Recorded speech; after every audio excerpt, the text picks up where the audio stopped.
Well, I want to read a couple poems today.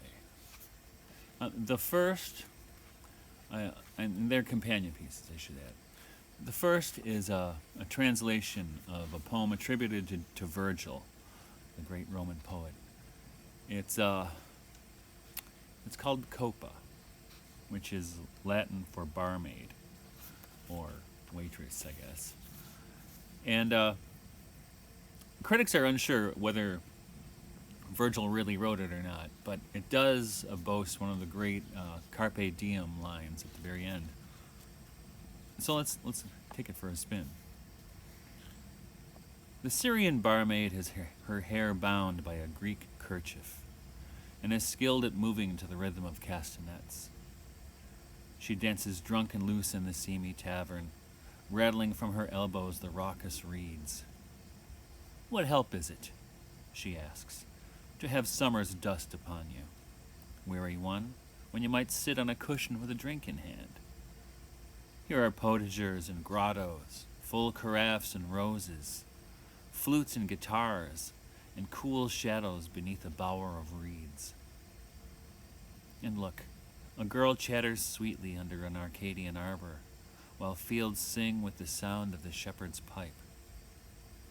Though the wine may be flat and lately spilled from a mended jar, and the burbling stream nearby has worn out its voice, there are violets and yellow crocuses arrayed in a crown, a purple garland woven with golden roses and even lilies, which the river's daughter offered in a wicker basket.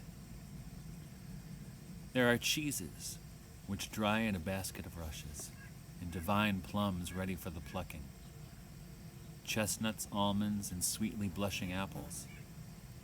This is the pure Ceres. This is love. This is Bacchus. There are bleeding mulberries and clinging clusters of grape. Cucumbers nearly blue hang from the lattice. Yonder is the ward of the cottage, armed with a scythe of willow, and though his tool is a monster, is not terrifying. Here comes the hermit, tired already. See how the little ass sweats. But the ass is dear to Vesta, goddess of firesides. Now the song of the cicada disturbs the orchard. Now the lizard lies hidden in his cool lair. If you have any sense, lay back and wash away the stain of summer with a desire for draining the new vintage. Come here, tired soul, and rest in the shade of the vine.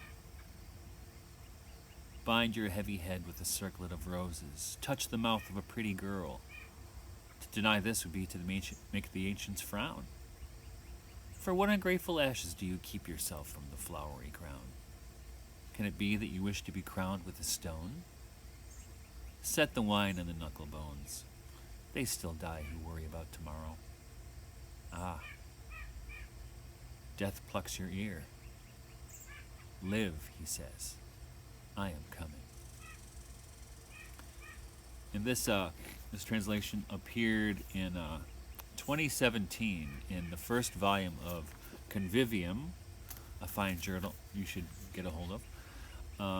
But I wrote it in 2005, I think. It was a long time. It sat in various discs in various drawers for a long time.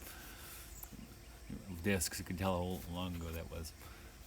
And I always wanted to find a place for it. And I don't know why I didn't put it in my book of poetry that was published a few years ago, Meditations in Times of Wonder, because I do include the companion piece that I'll read for you in a second. And I suppose, I didn't want to put just one translation in there, but maybe I should have. So the other poem, which is my answer, and in fact it's called Answer, possibly to Virgil, I wrote within a couple weeks of translating the Virgil. And I think I was just, that poem was inhabiting my soul, and I was thinking about,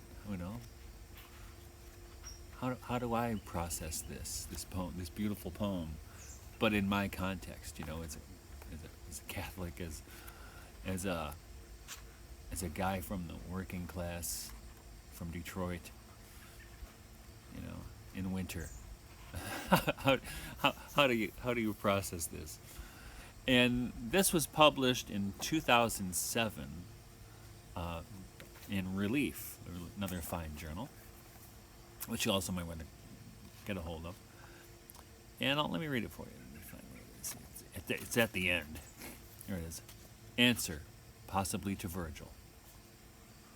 I spent most of the morning translating a poem called Copa, a piece from the Juvenilia of Virgil, written, say the critics, before he had become himself. The poem consists of a wise barmaid's practical advice to a young man much overburdened with important things. Look, she tells him, at the sensual beauty of the world. The abundance of chestnuts and almonds, plums and apples, delicate cheeses, and the delights of even cheap wine. How joyful to hear the strains of a shepherd's pipe resound over fields while a nymph sings under a leafy arbor. Embrace these things as you would the body of a lover, for beneath the skin is always the presence of a skull. Death plucks your ear. Live, he says. I am coming. I know it's obvious, but I need to remark here that the laureled Augustine did not write this poem in the early years of the 21st century, in Michigan during a frigid spring when snow piles, stuffed with empty liquor bottles, bounced checks, and want ads, clung to the ground and to the margins of parking lots. That he'd never driven north on I-75 to see the Rouge plant release its spirit to the winds and dump its filth into the river that shares its name.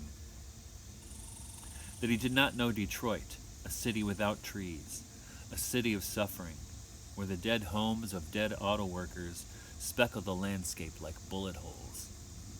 That he was not Catholic in the waxy days of Lent, bent on fasting and the contemplation of his sins. Virgil, if it was you, and you, my silent reader, how should I have this poem end? What's the fitting coda? Life plucks your ear. Die, he says. I am coming.